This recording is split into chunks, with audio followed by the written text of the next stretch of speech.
Ready to go, staff?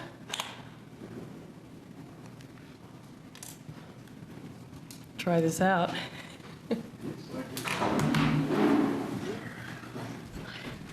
I don't know how to get high signs from staff over the screen. There you go. All right. So I guess I look there.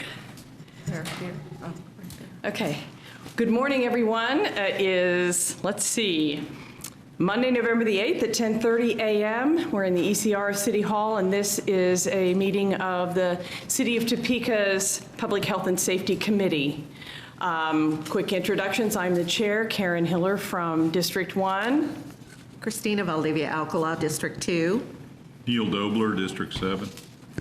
Okay, thank you all. We also have the city manager with us, Lieutenant Badel from the Police Department, Mike Haugen from Police Department Code Compliant Property Maintenance Unit, yeah, I'll get it right, and Monique Glaudet from Community Engagement on the screen.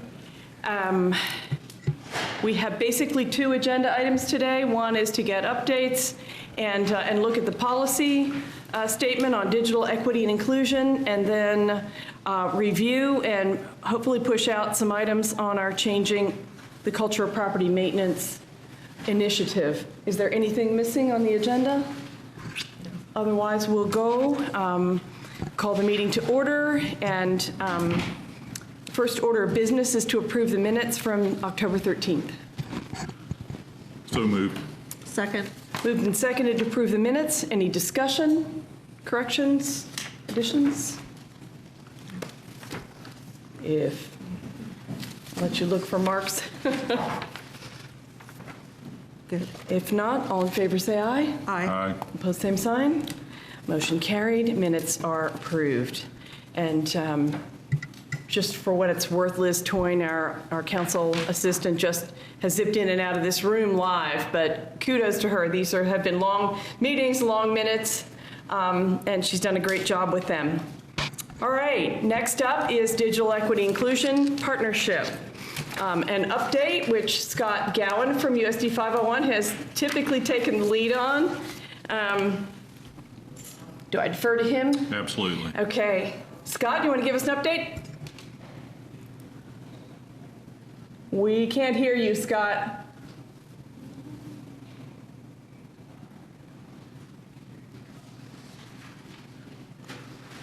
Okay.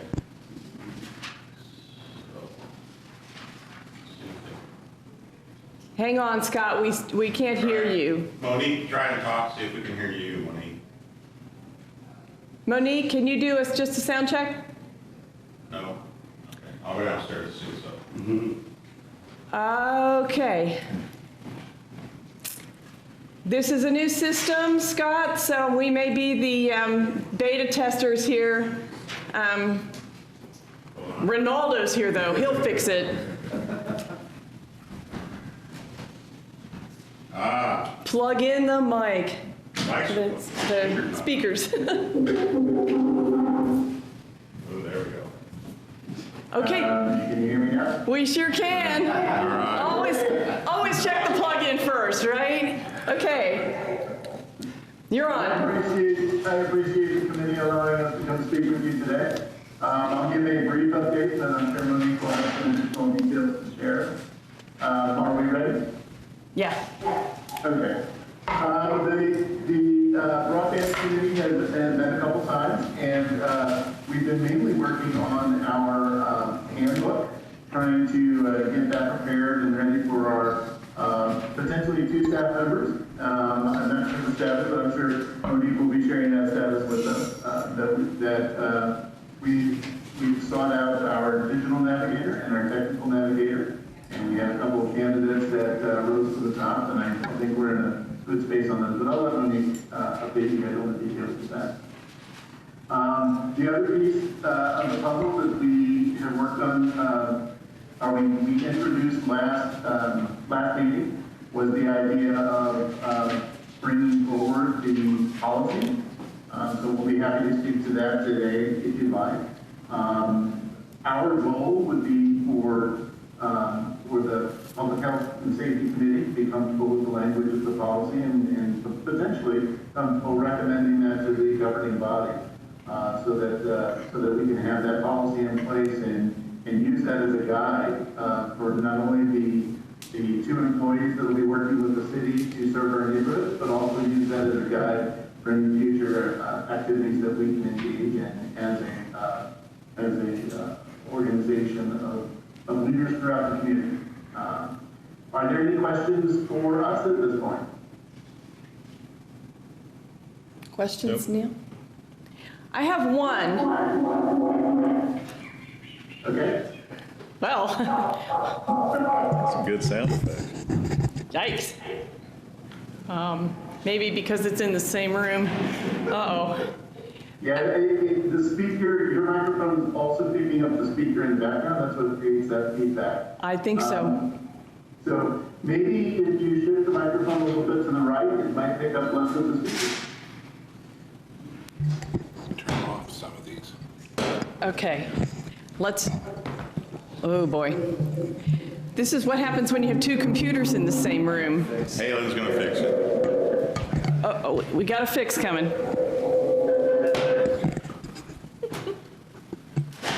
Should be good. Okay, how about now? Boom. Absolutely perfect. Okay.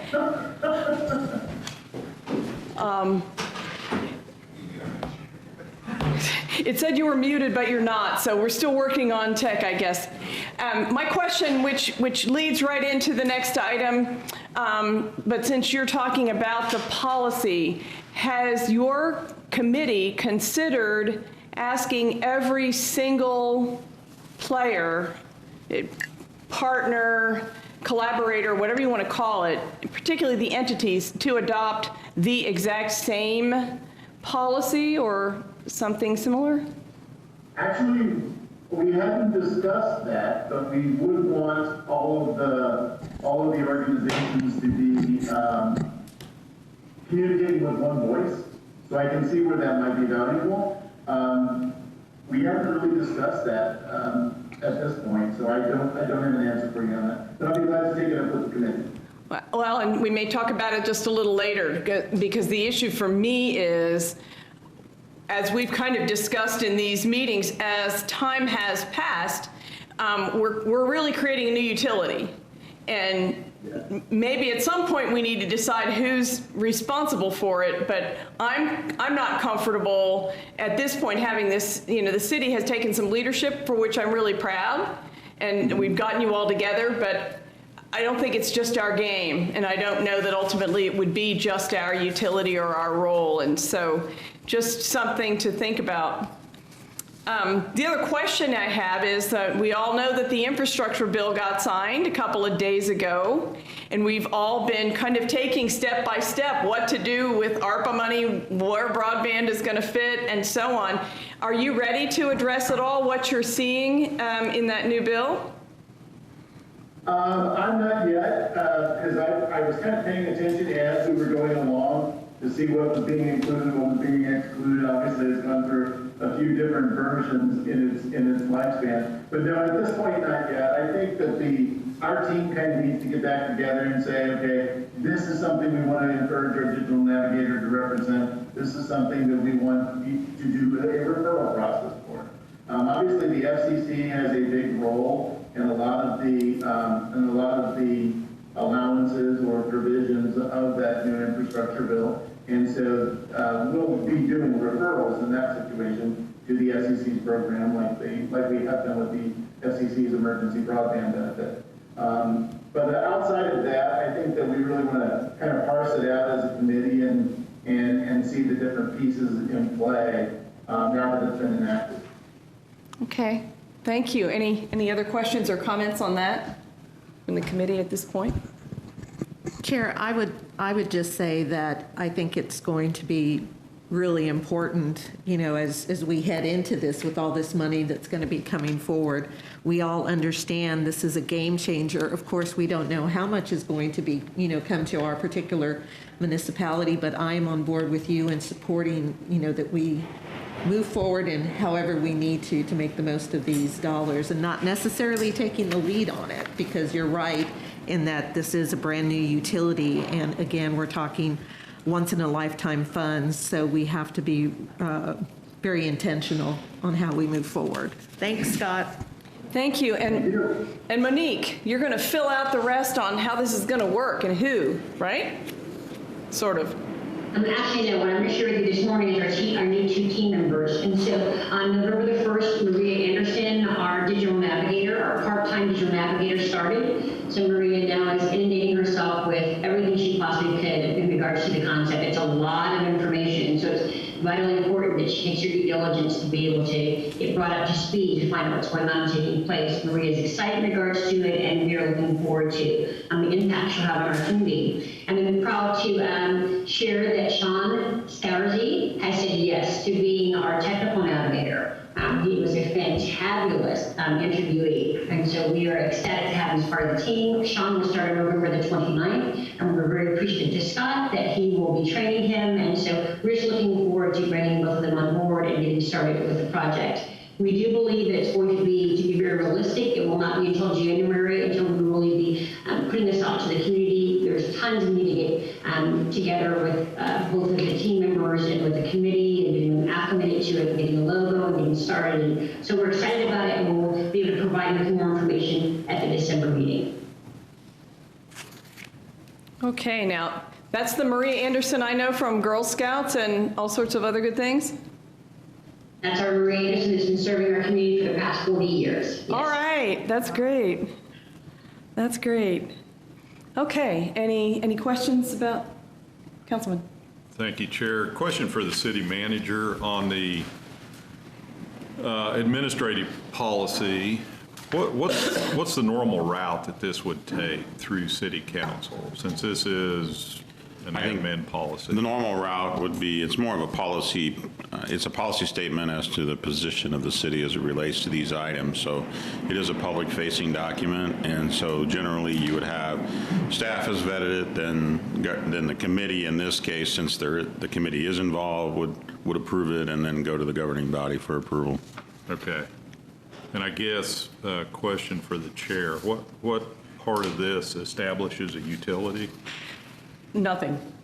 Okay. I don't think so. I mean, if we need to check with legal, I don't think so. It simply establishes the guiding principles that we'll operate under for this grant program and anything we happen to do in the future as it relates to dealing with broadband and providing technology availability. So I guess I'm going back to your comment about establishing a utility where... Simply because this, and understand, I think the policy reads fine. Okay. So it's just that I don't want us to be the only ones that have it as if we're the only ones in the game. But in terms of establishing a utility, it's a fact, it's based on the fact that broadband itself and internet access and internet in kind of like television was years ago was kind of special, and some people had it, and then all of a sudden everybody had it. And you had to make sure that everybody could get service and so on. And we, whereas internet was new and expanding and was served some households because there was the broadband frequency that was there, and some because it wasn't there, and same with rural, we're now at a point that kind of got fast forwarded by COVID to, as a community, saying we need to make sure everybody has full service, and not only that, but that they have the capacity hardware-wise and skill-wise to be able to use that service, because we have seen it emerge as essential for school, work, and so on. Well, I think, I'll continue. In my sense, creating a utility would mean that we would be charging for a service, and we're not going to be charging for a service. This is simply a service of provision of resources to them that are made available to us. And so I think if we were creating a utility, that would be, we would be charging for a service. So in that sense, I don't think we're creating a utility. And that's not what I meant, but the fact that broadband is now not something extra that some people have, but something Right. that as a community and a culture, we're now online to make sure everyone has it, which changes Right. it. If there's service that's not available to someone, we're trying to find and connect them with a resource that would allow them to have that service. Right, and so far, you're not proposing, nor are we, that we become a utility like the water utility. Correct. But some communities We are not. do that, but we're trying to make sure that function is here, correct?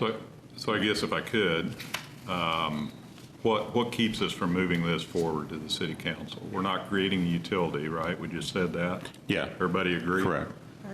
Why would we not move this forward? I understand, yeah, I'd love to see Shawnee County, and I'm sure 501 and other entities will come on board, but this really doesn't commit us to anything except what's spelled out in here, which is pretty straightforward. Partnerships, creating educational opportunities, programs, which we're already starting to do with the digital navigator. Why wouldn't we move this forward and take that leadership position? I'm sorry, because I think we should, and so I don't want to be misunderstood in that way. Okay. But I don't want us to be the only people that are we have partners that are all working on making sure LMI people are being served. And by being the first to approve this, I don't want to end up being the only ones who have formally made that commitment to this community. Why not? Because I think those partners should as well. I don't think. So we wait for them to go first? No, I don't mind going first. I just want it to be put out to the other partners. We've got great partners, and we've been working, the city has coordinated it, but we've been working on pretty much an equal basis. I mean, people have been working on this. So it's just, Okay, just to not end up alone. Logistically, how does it work then? Do we? Well, I think minimum, I think the committee could go ahead and approve it, and those individuals that we have been working with, and maybe the school and others that are maybe interested in partnering, we can send it to them and say, hey, we're going to be approving this in 1 month. We think you should be considering it as well, and we can slate it for a December council meeting, and in that interim time frame, they can then have the opportunity to come on board as well, supporting. I like that option. So we could send it from the committee to the council with the caveat that other That we want to invite. other entities are also on board, whatever Yeah. time that takes. The question I have then is, that is so broad, what would that look like? Do we need to determine what that would look like, them coming on board, what expectations may be, so it doesn't just end up with us doing the majority moving forward? Or just do it and hope that us saying that we don't want to take the lead on it as far as full throttle, that, Well, I think, I'll just say this, I think with us making the application and receiving the grant, we're taking the lead. We can't shy away from that. We had partners that helped us to get that grant, and they're a part of that organization, but ultimately, the program's being housed with the city.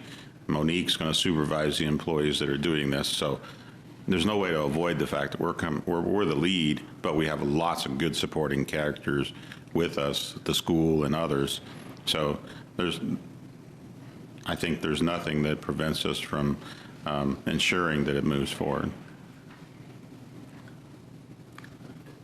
Yeah, I think this language is pretty straightforward. I mean, I'll ask Scott, maybe this would be generally the same language that if 501 did the same thing, or Shawnee County did the same thing, right? I think parts of the language would be the same, and that's why I said it would be good for us to draw from this example. This is a community-driven example that, if I recall correctly, was recommended by the national organization behind this initiative. And so I think we would draw similar language in order so that we're all speaking with one voice as a group of community partnerships. But I don't know that all of it would apply specifically, for example, from 501's perspective. Ours is going to be geared more towards the student families that we would serve. There would be something similar, I'm assuming, from the Shawnee County perspective. Theirs is going to be based upon their citizenry as well. I would imagine make sure I'm saying this right, Jayhawks Area Aging Association. I imagine they would have similar language in some sort of a policy statement, but not necessarily the same policy statement that we're encouraging the city to adopt. I guess Scott, you're speaking to why I had concerns about us standing alone on it. And we've had, even as your committee has worked forward, to me, we are all partners. You know, the city has been willing to convene the meetings, and the city went ahead and wrote that grant, and it's going to be able to host a couple of very important navigators. But you, for instance, are leading the work to put together that handbook. And so maybe there's no grant on it, but that's as valuable, maybe as valuable or more valuable than having the people, because if they don't have that, they don't have the tools that they need.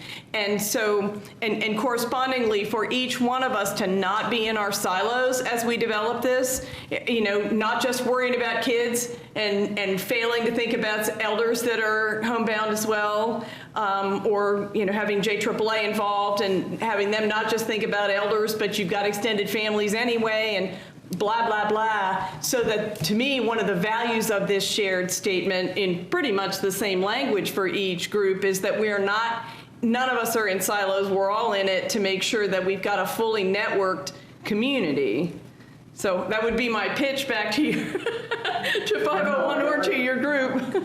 I 100% agree that the language, and that's the part that I meant about the language being similar and communicating with one voice, is that it's not just about 501 serving only our students. Right. It's about recognizing that by serving our students and by doing these things and reaching outside of the box that we had traditionally, you know, been limited to, we're serving a broader effort. And I think that some sort of a policy statement around that broader effort would be fair for the other organizations to engage in, especially in regard to working with each other. And so I think that that's important language that would be appropriate in all of our different organizational statements.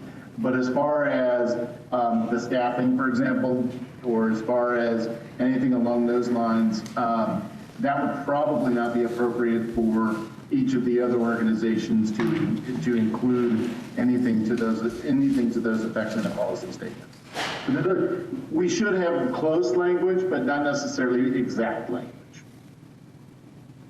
So I guess my question is simply, what happens next? Do we come back next month with this and wait for other people to have similar administrative policies in front of their governing body, or what? How do we move this forward? Are you asking me? Just a general question, but feel free to answer. There you go.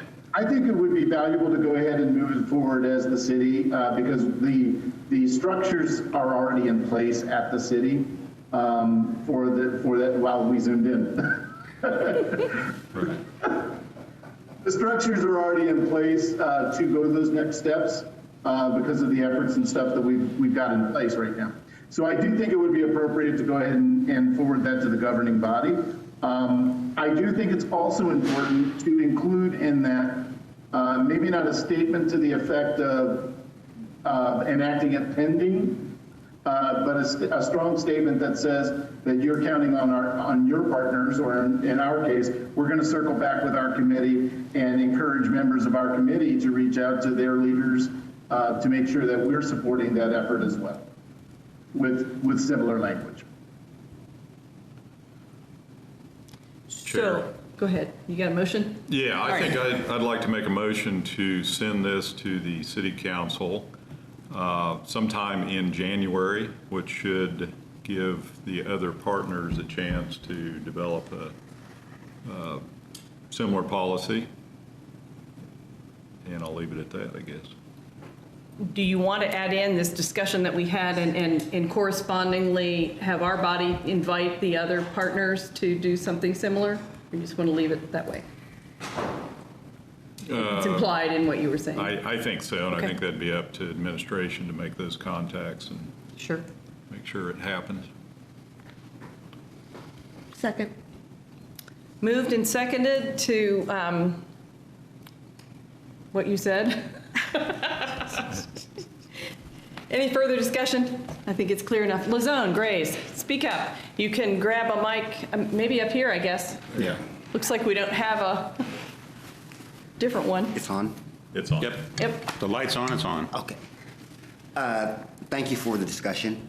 And I think that everyone that's on the partnership, digital equity partnership, we all added our voices in and played a role in getting the wording right when we had presented it before the draft, and then I think we met before and sort of cleaned that up.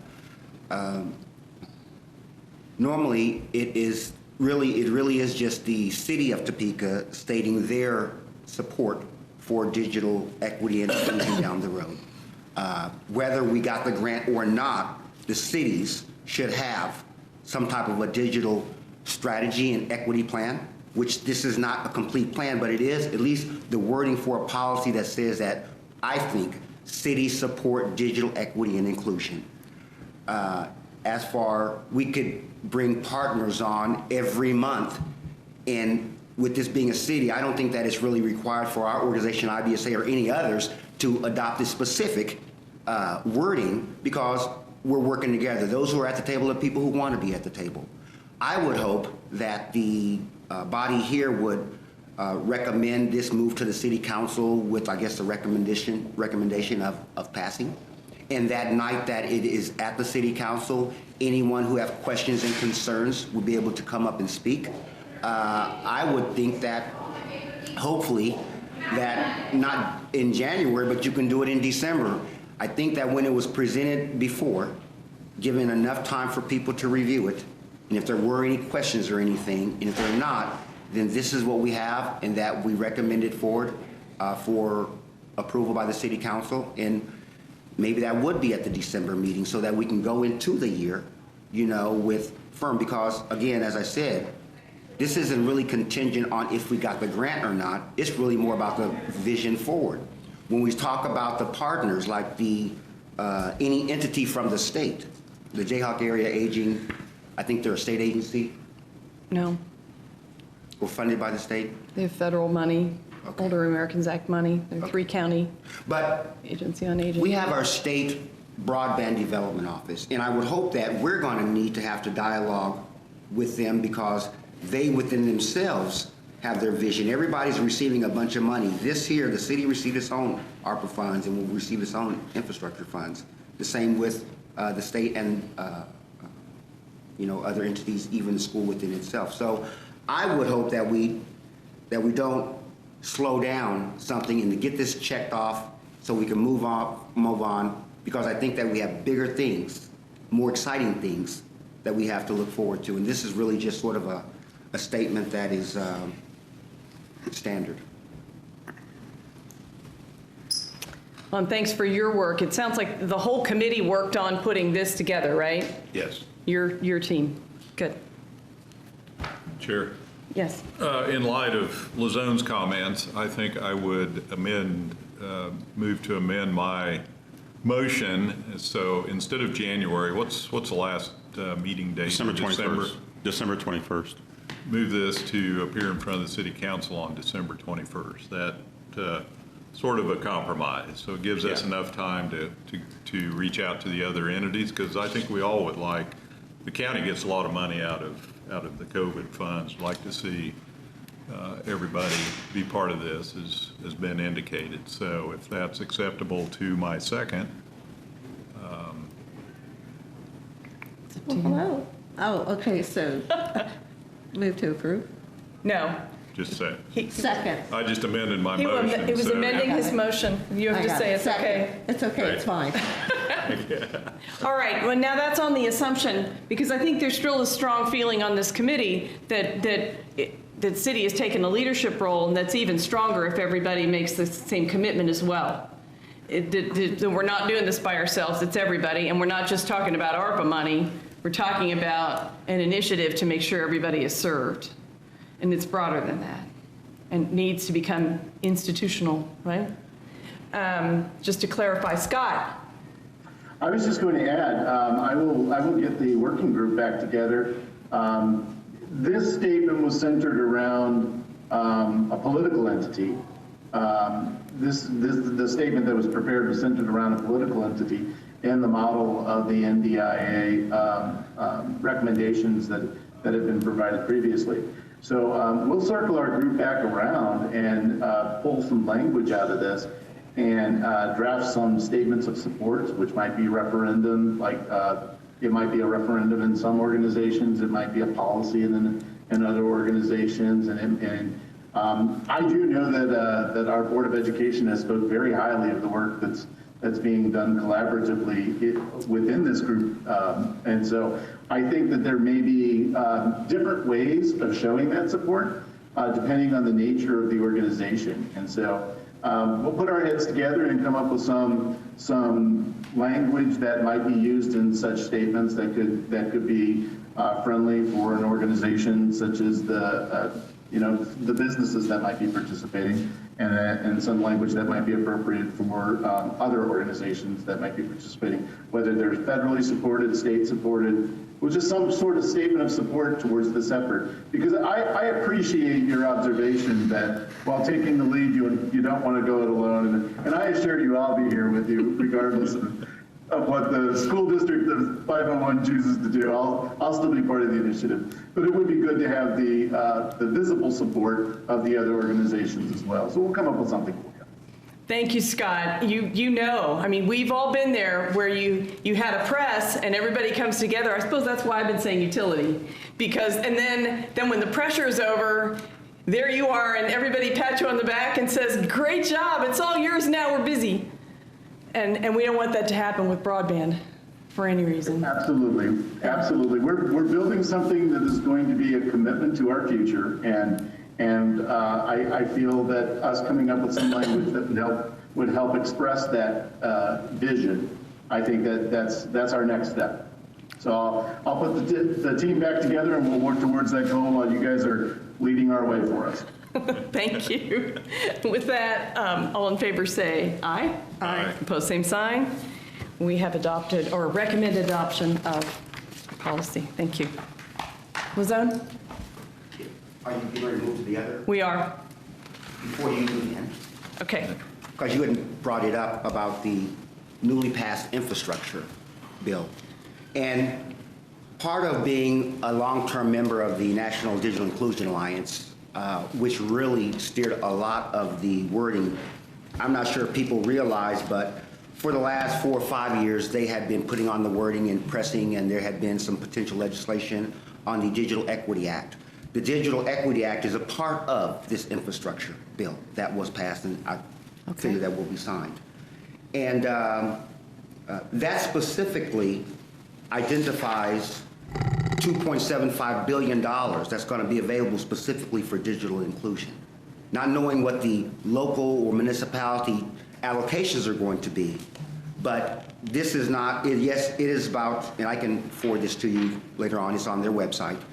There is part of the broadband, additional support for the broadband benefit, but more importantly, the Digital Equity Act that is a part of it, that over a 5-year period, $2.75 billion is going to be specifically for digital inclusion, meaning there will be some other monies that would be coming as well. And so I just wanted to, with it being an infrastructure, not so much of a broadband infrastructure, which is really the state receiving a lot more monies than the city. They have the broadband development sort of deployment agency to do that. But on a local level, that digital inclusion, equity, and adoption, you know, digital literacy, that's whereas the ARPA funds, digital literacy services being available, which is not broadband and infrastructure within itself. So that is one thing that is for sure in this infrastructure bill, a specific amount that will be available for digital inclusion. So there will be future monies. And this is just straight off the press, but once it got passed, NDIA is all on that. And anyone who would have looked at it would have known that NDI had a very direct thumbprint and DNA on how the language was put for the Digital Equity Act inside this infrastructure bill. Now that it is passed, we know what we're looking for down the future. Second, and I had shared with colleagues and maybe some of you all, the capital, under the ARPA, there's what's called the capital projects funds. That's $10 billion. There was a webinar with the senior broadband policy advisor speaking everything about this specific here. The specifics that I am concerned about and want us to consider, especially with Mr. Trout leaving at the end of the year, is that the only way to access the capital projects funds is that a city or municipality has to request that from the appropriate state office. Maybe that's the governor's office, maybe that's the state broadband development office. But the city has to request that the state apply for these federal capital project funds on our city's behalf. And the deadline for that to be done is December 27th. Maybe our city manager can assist us. December what? December 27th. You'll be still here? Till 5 o'clock, you know. Not me. Till 5 o'clock, December 27th or 26th. But I have no problem, I have the ability of getting the State Broadband Development Department, Mr. Trout's office before the 27th, and that senior policy advisor if someone needs some questions answered. But I would hate to see us miss a moment of not accessing these funds. The part of it is that the funds are there. It's already appropriate. You don't have to worry about those being passed or anything. A lot of cities, municipalities don't even know about the money, so they may not apply. Those who do know, which aren't a lot, may not apply. And it's like, I'm going to resend the link, and it's a 58-minute webinar or session with this Treasury Department official. That I think that if you actually listen to it, you'll see that is a very low bar for us to apply, but if we do not apply, we're going to get nothing. If we do apply, there's probably so much money, we're going to get something now. This really smacks to the things that we're talking about as far as funding digital hubs in specific neighborhoods.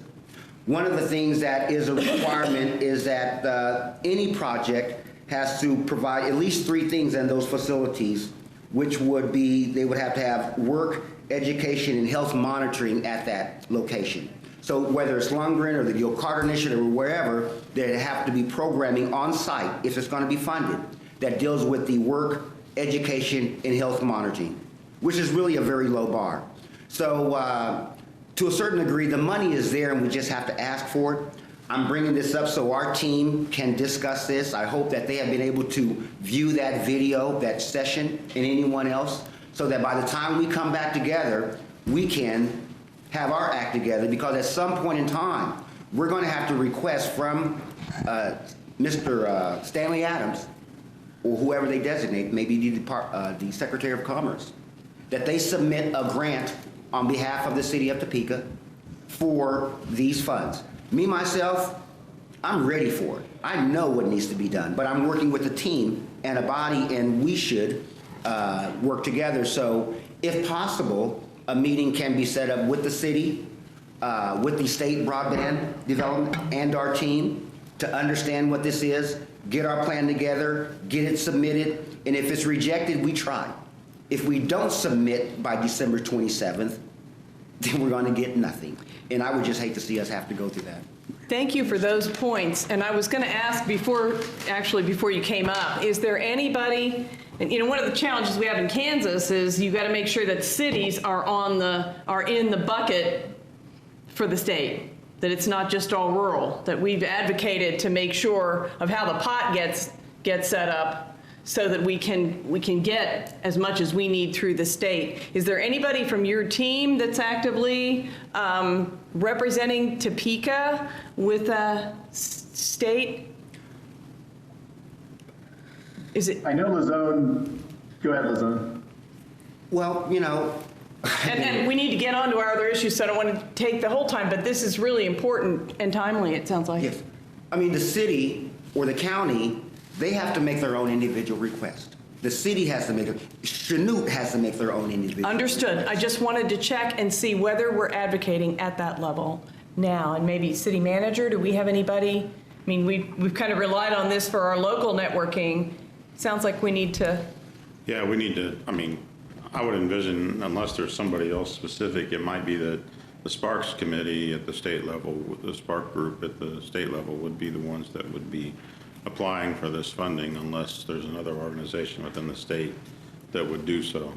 And I think that actually may be the state broadband development office. And I'm not. It may be included in that. They may have members on the Spark Committee, but Yes. Yeah. Because the money's come directly to the state. And figure out I have a the question then. So by the end of December, we would, if we were going to go for this, we would have to have some kind of proposal if we were working with the state in that capacity for asking for municipal funding. Is that correct? Correct. The state has to get their user ID and they plug in and add whatever grant that we would Okay, want. this for may us. be going into the weeds, and I don't necessarily want to stay here long, but that proposal that we had for the digital hubs, which was earmarked for about over $200,000 that we were going to, you know, advocates, activists in the community were going to put forth for ARPA funds, since that program has a budget attached to it and already has programming components attached to it, could we not utilize that as a possible vehicle and then enhance it? Yes. To see, and that would, if it would be yes, and that would take that money totally away from having to ask for ARPA, because we would be looking at this separate pool, this $10 billion that you're talking about, that not a lot of entities may know about, municipalities may know about. Well, there are some things that the ARPA funds would probably rest well with. And of course, the ARPA funds, if that's going to help continued employment for digital navigators and tech navigators, that's fine. But there's some specific areas there, and I want to encourage again, I'm going to send that link, that please take 58 minutes to watch that. One of the areas is digital connectivity technology projects. This is more about buying things that you can touch, computers, monitors, da-da-da. The other is multi-purpose community facility projects, which is buildings, public places, whereas you will purchase or renovate, remodel, where they're going to have these activities that are on these sites, and all three have to be a part of work, education, and health monitoring. And so the Lundgren, being a community facility, would be a multi-purpose community facilities project. Right. So when we're looking at physical spaces, this would be very ideal for those monies. And even though December 27th is the deadline for some more specific things, specificity, if I'm not mistaken, and you can review the session, that there is something that can be submitted after the 27th for some specific projects that could be voted to be funded through these funds here on an ongoing basis. But for us to have our act together of identifying these locations, facilities, that are multi-purpose community facilities projects, and whether that was here or the county asked for monies to do it somewhere in Tecumseh or whatever, these are the specific things that these funds can be do. This is not about the broadband infrastructure portion of it. These are more about getting the adoption, the digital literacy, the equity into the neighborhoods, and they're talking about rural specific monies for the tribes, and specific for neighborhoods that are identified like LMI neighborhoods. Okay. Okay, and I want to wrap this up with one last charge to the committee, because it shouldn't be just that that's a way that the committee can do teamwork as well, because probably each sector has got its own video, but a community network could be just as much having one of those hotspots be at the senior center in Oakland, and kids could do their homework outside, and the elders could get hooked up with their health checks and their exercise classes from the inside too. And so to have it just, again, to make sure we're collaborating and thinking of all the different moving parts and all the people that we want to serve. So does that mean, Chair, that we'll look into this? Well, I'm challenging the committee to do it. They've done a wonderful job. Yeah, and then for speed's sake, they should loop me in once they know Absolutely. what they think should be looked at and considered for grant, then get me so that I can write up the request from the city to get it submitted. That's not anything that needs to be approved by the governing body. No. If to accept the grant, et cetera, and do it would be something that we can Got it. pursue, at least a request. Oh, and once again, that's why I mentioned the utility, us not being the utility at first, because we can, it may be the grants have to pass through us, but for us to end up Right. carrying all that freight when it really needs to Exactly. continue as a team effort. Wow, we have come, when did we start working on this, Neil? A year ago? In Less? a while. But Well, Look, it was what a known long- about 15 years ago. Yeah, well, more than that. A great We've job, come a long though. way. I think after $257,000 on a short period of time that this team has written and won, bringing financial resources to the city, that's cool. It's cool. And if we pass this resolution and everybody else is on board, that will strengthen everyone's applications and everybody's process. So, moving on. Thank you so much. You're welcome to stay, of course. We need to. You are welcome. We need to address our Change Our Culture initiative as well and see if we can move some things down the line. We have 3 pieces on our agenda. The first, we've simply, everybody has in their packet a slightly updated copy of the original, what we called a preliminary recommendation that we sent and shared with our colleagues on the council before we went into our public input process. So with the idea that we would come out of that public input process, having processed all of that input, double check to make sure that the original recommendations still were what we wanted to go forward with, and then to have a set of initiatives to actually get those things moving forward. So hopefully people have had a chance to look at it. I had Liz do a red line copy just so you could see what had changed. Really nothing of substance. It was just, adding a couple more partners, which had kind of come out in consensus, cleaning up the titling a little bit. So I would be happy to put this forth for discussion if people have any, or a motion to approve. Obviously, we'll want to send a package forward with both the recommendation as well as the initiatives proposal, but this would be the first piece of that.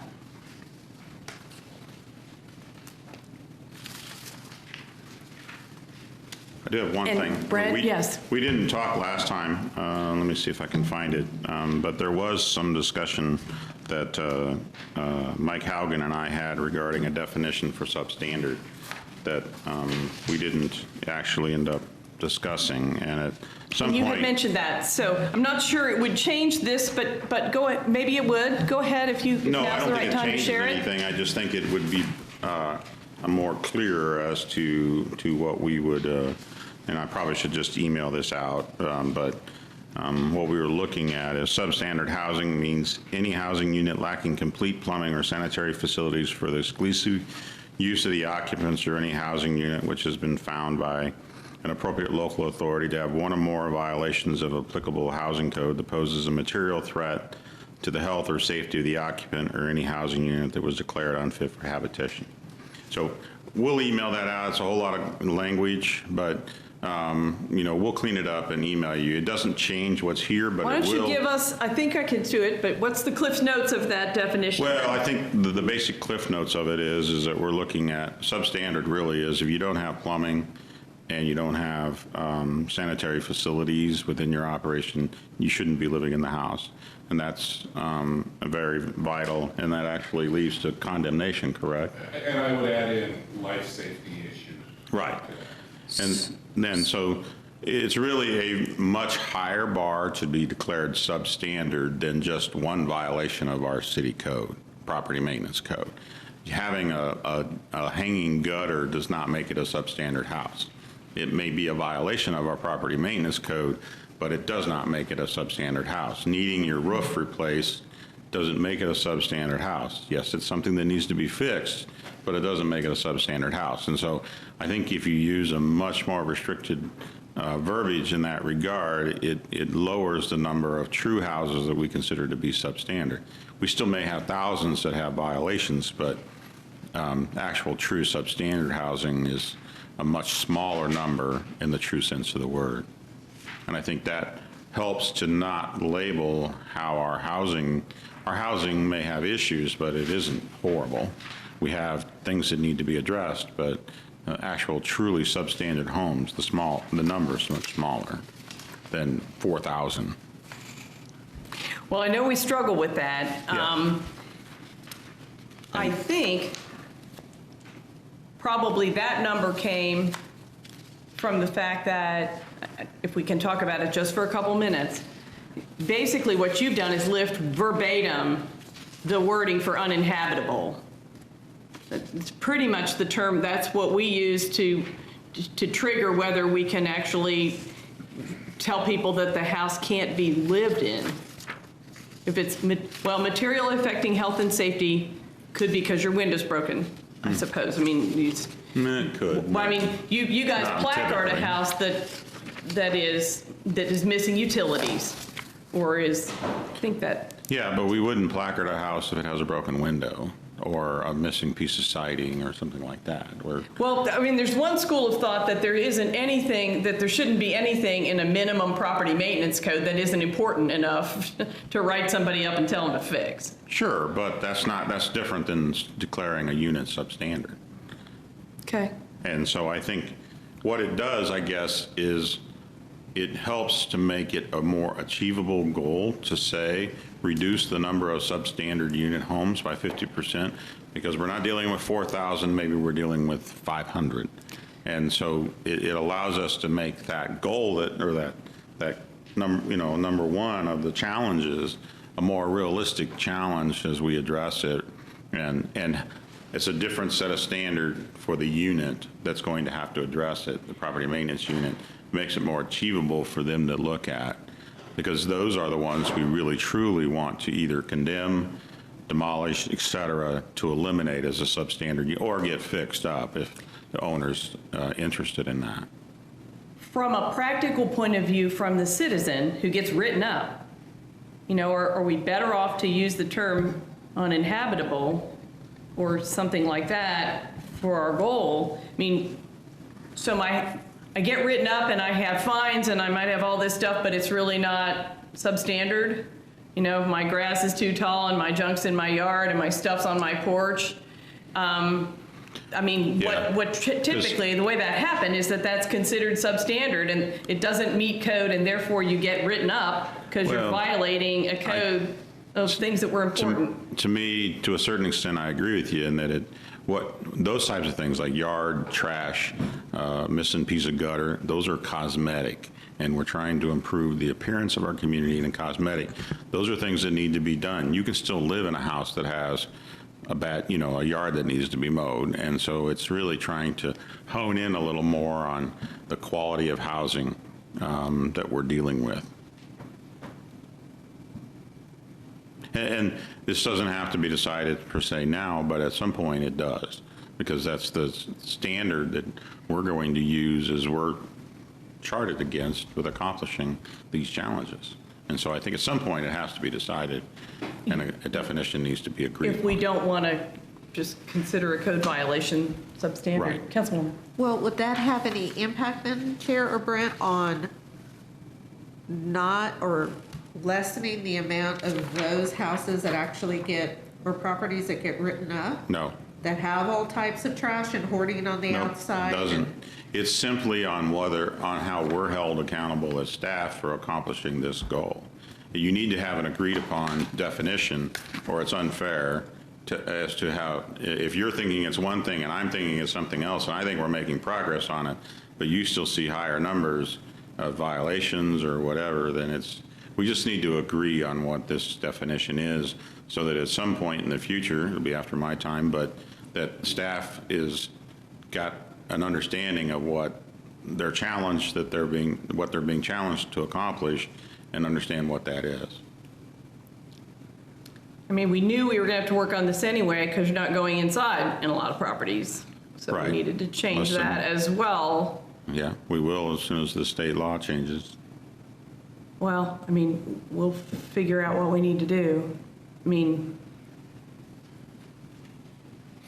state law's been that way for a long time. Anyway.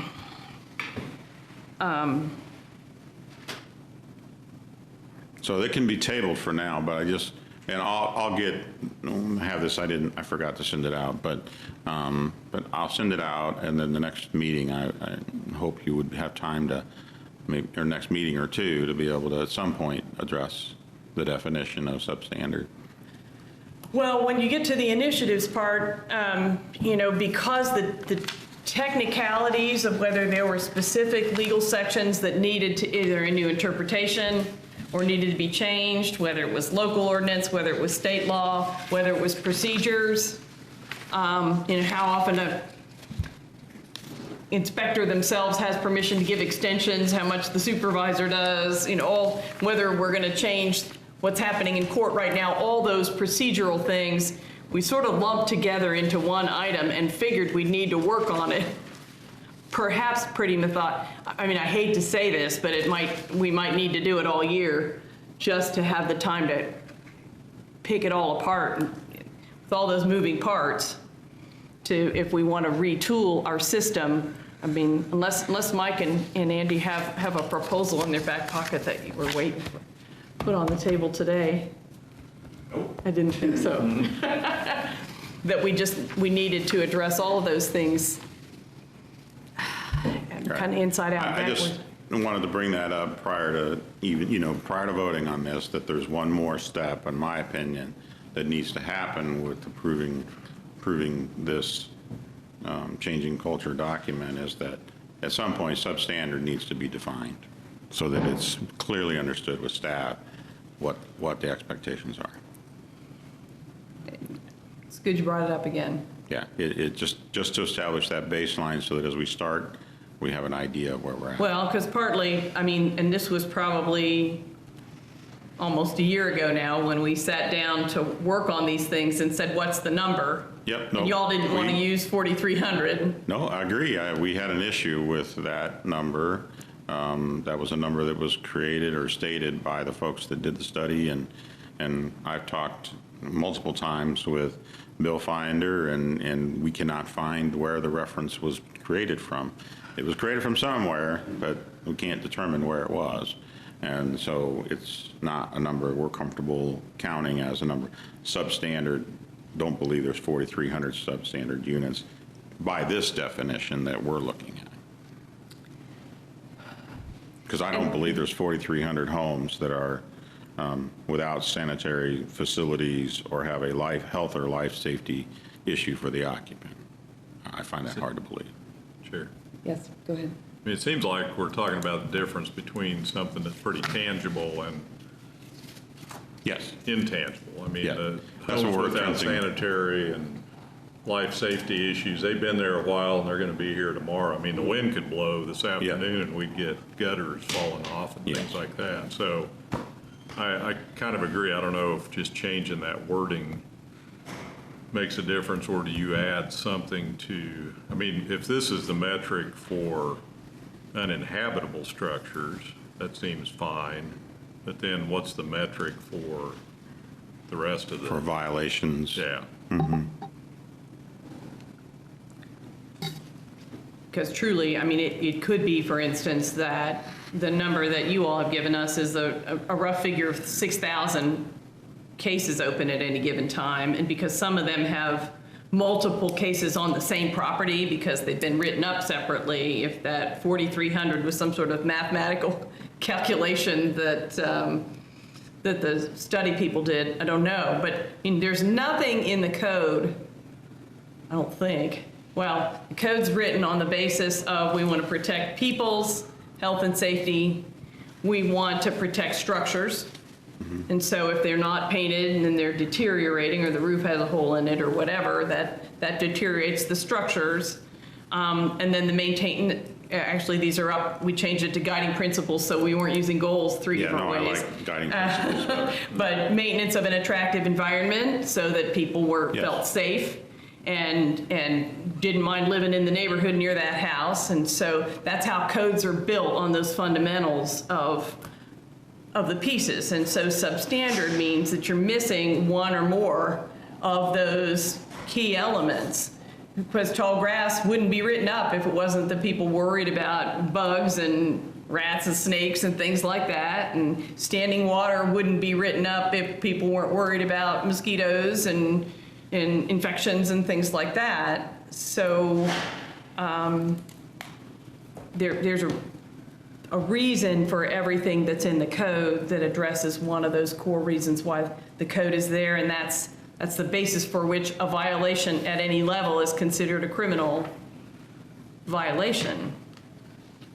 So, I mean, it drives the question of, well, if it's not that important, why is it in there? But I don't know that anybody's really argued about taking things out. I just don't want people to feel like they're getting rid of for something that the city doesn't think is important Yeah. That would be my concern. on the other end of it.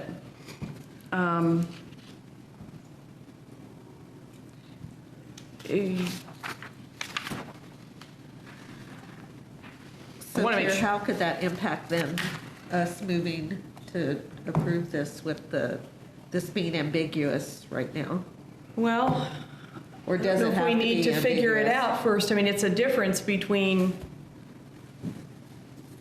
well, they know today how many, I mean, using yours, which is the definition you just proposed, and it's something you all have addressed in a way that you didn't think you would at first.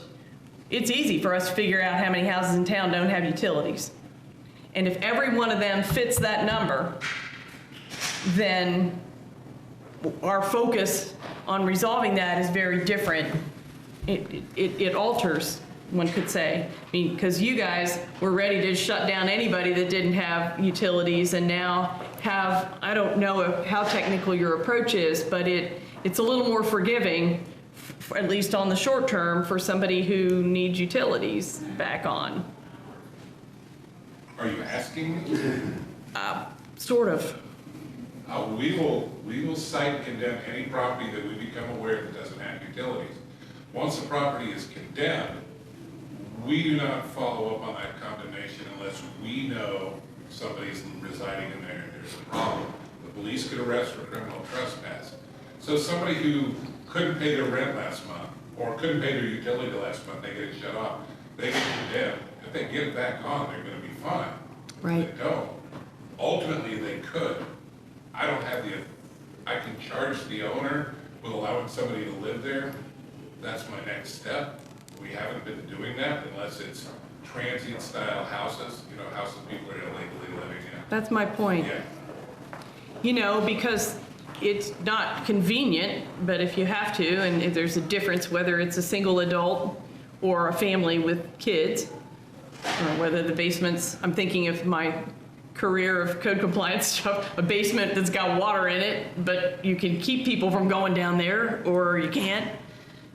Those judgment calls that you guys make all the time. correct.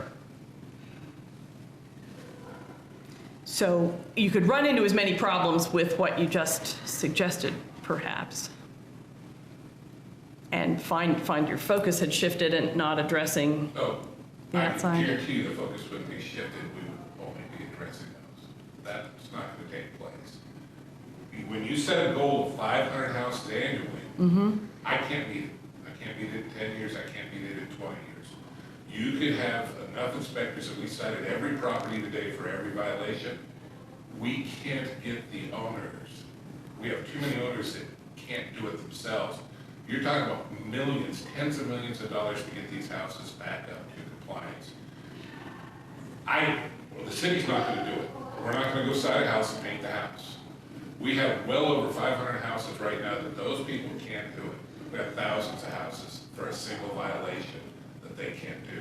When you set a 500, I'm telling you, I will not meet that goal. And what we're telling, and because you told us that a long time ago, this became our whole initiative more from being property maintenance only Correct. to changing the culture in the community. Right. And looking at all those different initiatives, because it was clear that you couldn't do it by yourself, and perhaps that's not the best way to reduce those numbers anyway. Correct. And that we needed to look at coming up with a whole platform of initiatives that would make it so ultimately that number went down because nobody needed to call you. Right, and I'm on board with that, and I Yeah. hope that's where we get. My concern is, for 2 years, I'm the only person that's been stepping up here. You haven't brought in anybody yet, so I'm deeply concerned that you put this in writing, and it falls on me, even though you don't say it falls on me, because that's exactly where it falls when you read it.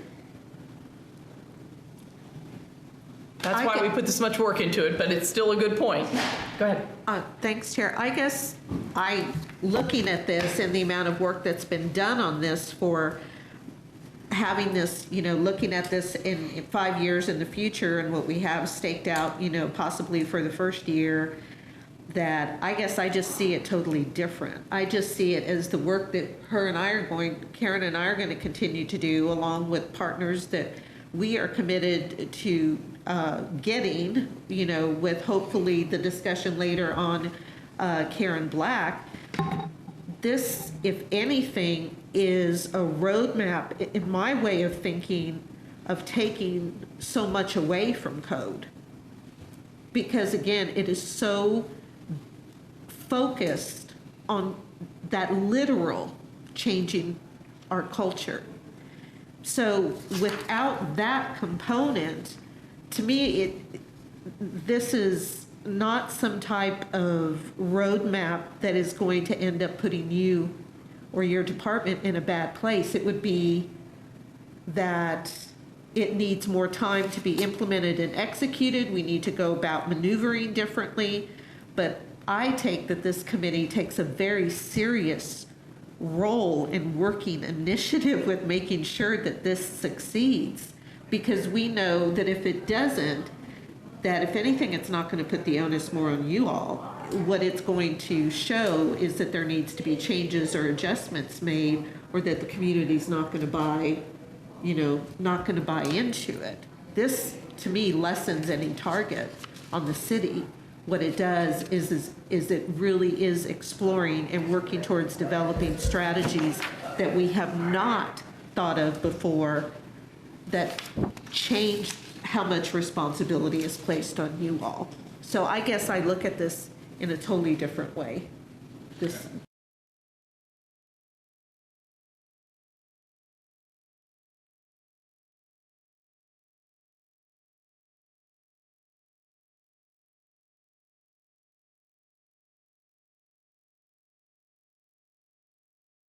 Chair, I would just say, with the amount of work that we have put into this, what we have lined up in the way of moving forward, the discussion that we're going to talk about with Karen Black, et cetera, I feel like I'm ready to move forward on this, taking into account we have so many moving pieces and we're acting on those moving pieces in a way that not everybody may be able to see, but I'm telling you, it's there. And with that, Is that a motion? you're our muse, because you're the guy who hasn't been in the middle of it the whole time, and so your thoughts are really important. Well, I certainly understand Mike's concerns, because I agree, it's a big challenge for just what's available with city staff at this point, but I also understand the concept is to change thinking, and I think if we move this forward, then we start to see where those partnerships are going to come from. And it's not going to do any good to talk about it for another 2 years, right? So No. let's roll it. All right, is that a second? That is. Okay. Moved and seconded to move this document forward as a final recommendation to the council from the Public Health and Safety Committee. Any further discussion? All in favor say aye. Aye. All right. Pose same sign. All right. And I'll plan to do that December 21st, since you already have the intention to have the broadband thing, the policy on there. We'll do it the same night, if that's okay. I was actually hoping, one of the reasons to push to get through this meeting if possible, those are separate enough issues that I don't know that they need to travel together. I was hoping that if we could get this done today, or even if we need another meeting to fine tune something, if that could go on either the first or second meeting in December. It's big enough that the council knows we've been working on it, but we tend to do things like that as a Okay. discussion-only item That's fine. first, I'll so that there look can be to votes see- later. I'll look to see which meeting looks the best. Okay, thank you. But, so we got that one, the 21st as a last time around. All right, how about the initiatives? What the people who are here have in their packets, and I think it is already on the website for people who are watching, that the Change Our Culture website or sub-site on the city's website has continued and will continue, so that as we keep working on this, the material will be available.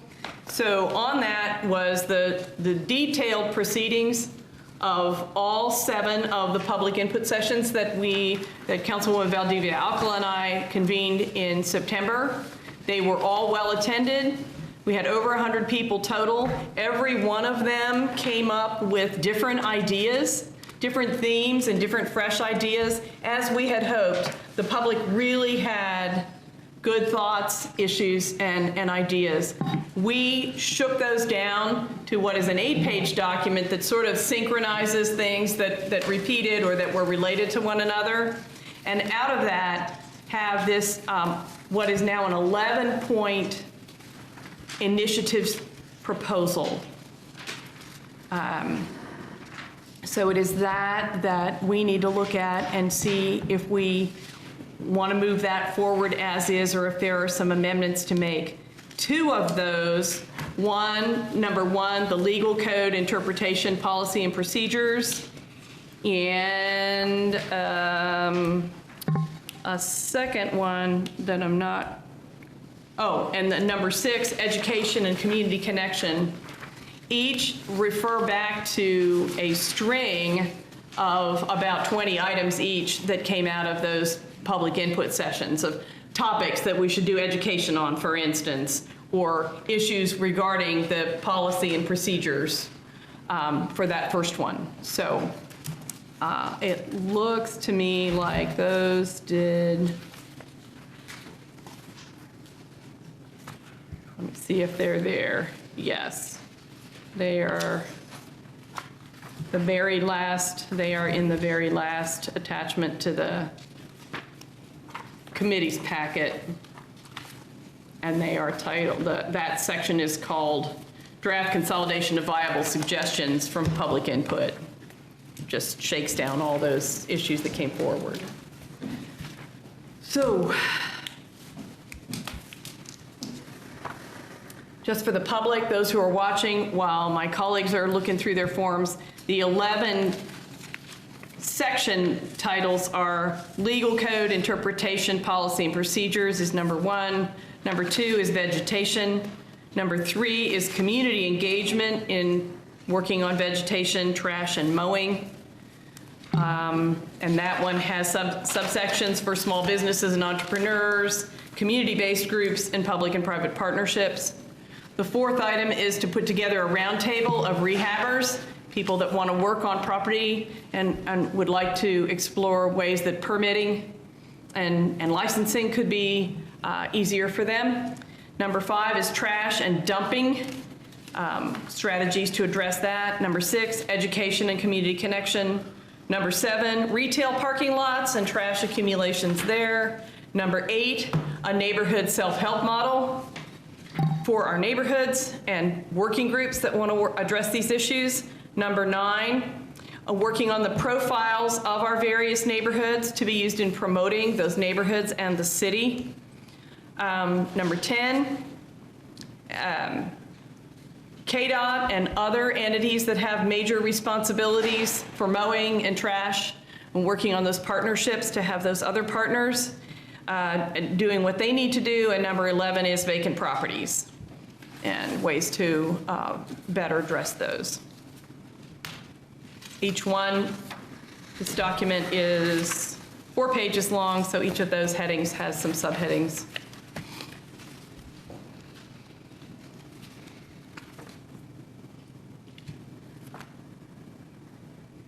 Seem reasonable to me. Awesome. Yeah. No questions, challenges, typos, whatever? Do we have public comment on this? Yeah, the only comment I'll have is with all the items that are related to community engagement, I think we may need to prioritize as we go through this and when you start, which ones you really want to focus on in the beginning. Because to do all of them with the community engagement staff we had all at the same time, that's like 5 major campaigns at the same time. We're going to have to stagger those a little bit, would be my suggestion. Not that they can't be generated, but get new media relations person on, working with Monique. You can develop them, but you won't want to announce all of them at the same time and try to start initiatives, 5 initiatives at the same time. But I think that's really a scheduling thing and a discussion with the committee to figure out which is the highest priority in effort, or which two maybe are similar enough that they can be joined together or whatever. I just see a lot of time involved there, along with other things that the community engagement staff is doing, that it might take some effort. I think part of the theory behind that was that to get those all on their plate at once, they link in with things that are already happening with neighborhoods. Oh, sure, The that Dreams part would be Initiative easier. of just changing how we approach neighborhoods has to do with the discussions about the neighborhood health maps and coming up with something that is a parallel to that highlights accomplishments.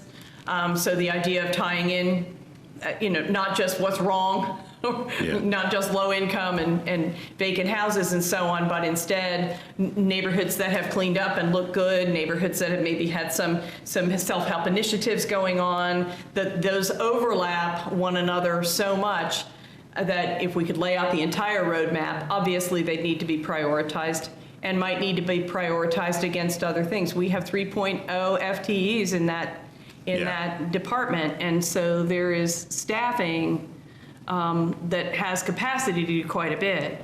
Some of these are community-wide efforts. Some might be just with a certain neighborhood one year to get something going and give it a shot. So, and not wanting to leave. So property maintenance wouldn't be in the lead, but obviously collaboration makes a whole lot of sense on that. Yes. And I would also say, Chair, that we are going to remain quite involved and immersed in this to communicate with our neighborhoods and help That with too. this. So, yeah, we don't, at least not for me, and I'm not speaking for Karen, but there is in no way, shape, or form that this would be expected just for community engagement, because this is us. So, The neighborhoods, what was really phenomenal was that, it's kind of nice when you go out and you say, we know people have good ideas and they can tell us more about what's important. You hope that people will come, right? And they really did. And so every one of these comes out of issues that neighborhood residents themselves raised as things that they thought we should strategize. And frankly, it's been consolidated, but there might be somebody who says, where's my item on there? But for the most part, what we wanted to do was to acknowledge and reflect those ideas. And if we can get those back, people will recognize which one came from their group. If we can use this process that we've invested in as a committee at this point to get people excited about picking off one piece, which a neighborhood could do, or a block group or whatever. We wanted it to be in there. right, and I also do believe, Chair, that this could possibly be a springboard for helping expand or maybe grow NIAs, because we know that they're shrinking, right? So this may be an impetus to help that. Nothing for sure, but if we Well, grow that community, It typically is a rallying cry within the neighborhoods often for when these organizations go, is that they're tired of having their neighborhood look dumpy. Right. And so they get together and they clean it up. right, And that's one of the more common things that you can get people to rally around. right. Well, and it is part of that shift that we've been talking about in various ways through the year, to shift the city's engagement with people as to helping them to change that culture in the community, to prove Mike Haugen wrong, but we can go back to the way it was in the 40s when people took pride in their houses and their property again. Leave me to worry about it. And things like that, because instead of just waiting for code compliance to show up, and if they don't show up, that means you don't need to do it. And for Team Up to Clean Up to come and clean up somebody's yards once every 5 years and then just wait for them to come back, we want to change that, so. Yeah. Well, I want to make sure we talk through any clarifications and so on, otherwise, if we want to move it forward, we do have one other item on this, because we have had a conversation with Karen Black, and you'll be happy to hear that too. I move to approve to have this presented to the city council. Second. Moved and seconded to move the Change Our Culture of Property Maintenance Initiatives proposal forward to the council for approval. Further discussion? Do you have anything else that either of you want to add? Okay. It's an ambitious strategy, and I think that it's hitting many, many marks, and will be definitely all-inclusive with its actions to make a difference. And I think that's what you set out to try and change, was to get everyone involved versus just relying on the city to make it happen. That, all in favor say aye. Aye. Opposed, same sign. All right. Whew. Councilwoman Valdivia Alcalo, if you could report on the conversation with Karen Black from last week. Thank you, Chair. Karen, myself, and for about half of the meeting, legal, Amanda Stanley, our city attorney, was part of a conversation that we had by Zoom with Karen Black, who is the CEO of May Consulting, that has been part of this change in our culture of property maintenance. Unbeknownst to her, initially, once we started utilizing some of the tools that her consulting company from very large cities like was Detroit, Philadelphia, to smaller cities like ours, et cetera, were using some of her methods and her video to try to encourage the mindset of what it means to change this culture of property maintenance. So we sat down for a very good and productive Zoom discussion.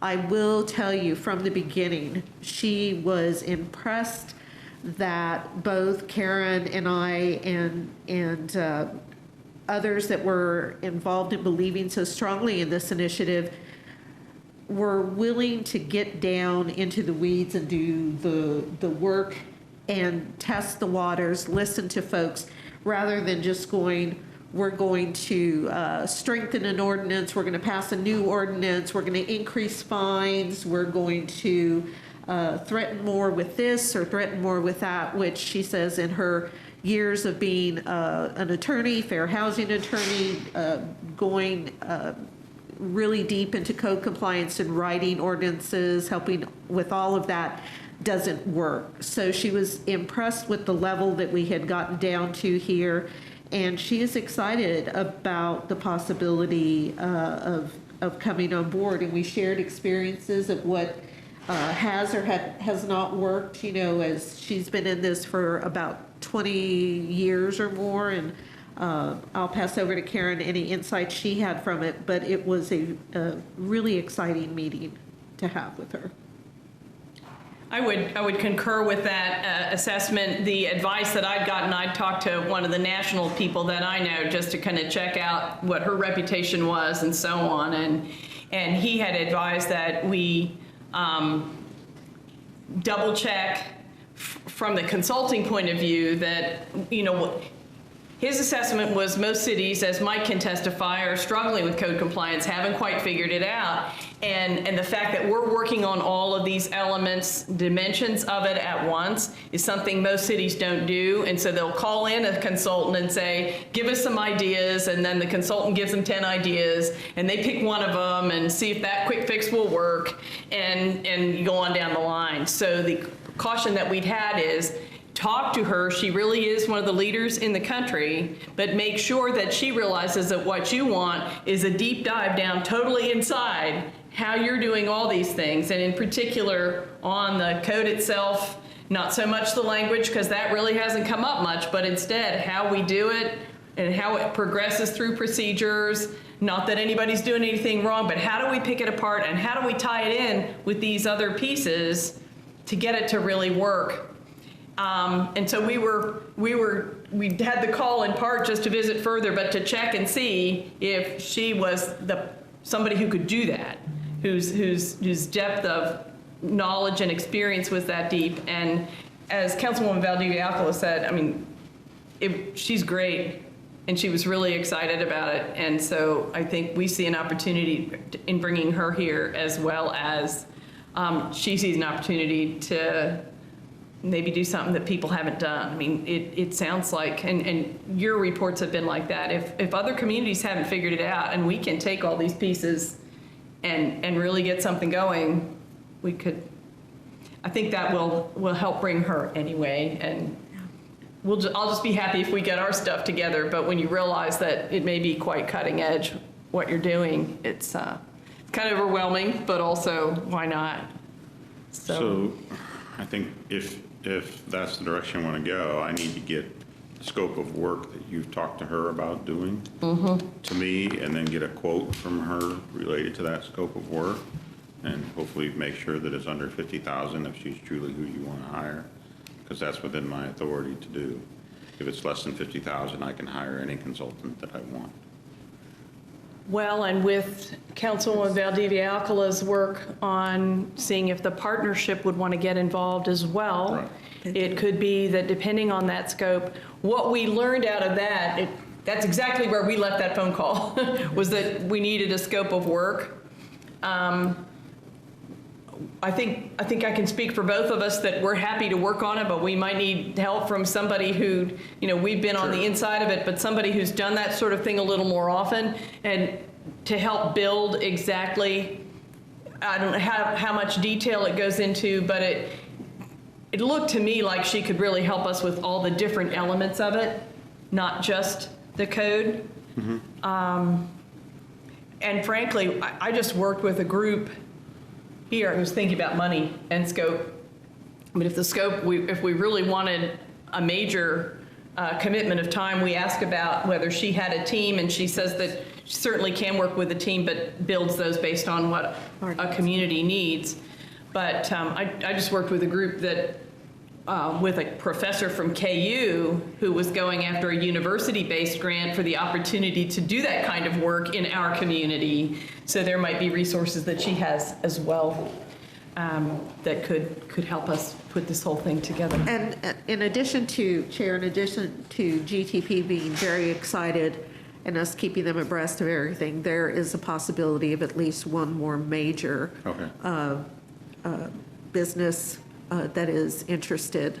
But the city would be doing the hiring, correct? I think so. Okay. Yeah. Well, let me know, and whatever we can get done in the next month or so, I'm happy to help get it accomplished. Thank you. Yeah, if, do we need to just have some consensus or take some sort of action within this committee, do you think, to encourage moving forward with engaging her? I think as long as nobody's objecting, then Sounds good to me. we'll just Okay. move forward with it, because I just need some parameters so that I understand better that I'm asking the right questions and establishing the appropriate RFP with her. And you can give me some suggestions, I can write it up along with my contracts folks, Okay, and then we can present it to you, and if it still looks like what you presented after adding whatever contracts feels needs to be included, then we can put it out and execute it. It's not a long process. Within 2 to 3 weeks, we can have a draft done for her and get it signed. I don't see why we couldn't have it done in a month. okay, Well, we meet Wednesday And to just hash out. right. figure out the funding source for it as well. I mean, that's the other thing, I'll have to work with finance to figure out where we're going to fund the effort out of, between what's left of this year, and most of it will occur in next year, so where we're going to pay for it out of next year's budget. Okay. Well, and we are set to meet Wednesday, so perhaps some consultation with you right away. Okay. Maybe we just need to meet with whoever it is that can help us write that, Yeah, put more that likely in it's some Leah or order. someone in contracts and procurement would help Okay. with that. Okay. Okay. We got to take off, or we? All right. We're through our action items? We are through, unless anybody has anything else, I think we're done. Great. Okay. All right. Thank you so much. Yeah. Thank you, everybody. Thank you. Woo.